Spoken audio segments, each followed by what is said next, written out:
అదాని లంచాలు ఇవ్వలేదు, లేకపోతే అదాని మామూలుగా జరిగిపోతుంది, ఇది నేను చెప్పను. అది అంతకంటే వెర్రితనం ఎవరికే ఉండదు.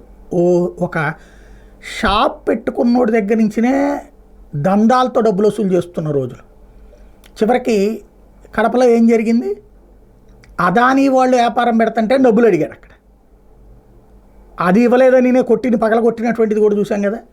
కాబట్టి లంచాలు ఇవ్వరు, లంచాలు తీసుకోరు అని నేను చెప్పను. అయితే ఇక్కడ పాయింట్ ఏంటంటే, లంచాలు ఇచ్చిన వాడిని దొంగ అంటున్నాం, తీసుకున్న వాళ్ళని దొర అంటున్నాం. ఎవరు అధికారంలో ఉన్నా లంచాలు తీసుకునినే పరిశ్రమలకు పర్మిషన్ ఇస్తున్నారు. అలా చేస్తే సర్వనాశనం. ఎందుకంటే విభజిత రాష్ట్రం, హైదరాబాద్, చెన్నై, బెంగళూరు లాంటిది లేని రాష్ట్రం. ఇప్పుడు ఆ స్థాయికి పోవాలి అంటే భారీగా పరిశ్రమలు రావాలన్నప్పుడు లంచాలు తీసుకోవడం తప్పు అవుతుందా, రైట్ అవుతుందా?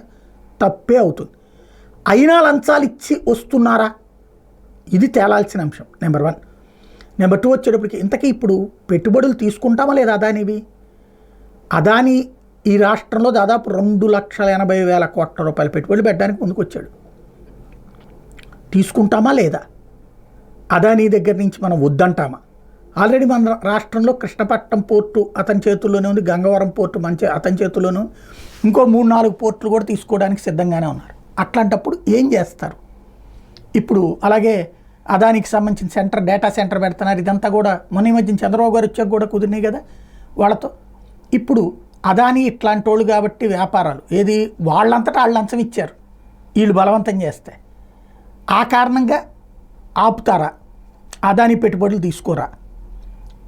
పారిశ్రామికవేత్తలకు సంబంధించినటువంటి అంశాలలో వచ్చేటటువంటిది సివిల్ లీగల్ లిటిగేషన్, అది వాళ్ళు తేల్చుకుంటారు. వాళ్ళ మీదన లిటిగేషన్ ఉంది కాబట్టి మనం పెట్టుబడులు వద్దంటామా? వద్దు అంటే కనుక అసలు ఎవడో ఇక పెట్టుబడి పెట్టాడు, మనం చిల్లర కొట్టు బడ్డీ కొట్లే పెట్టుకోవాలి. కాబట్టి ఏం జరుగుద్దో చూడాలి.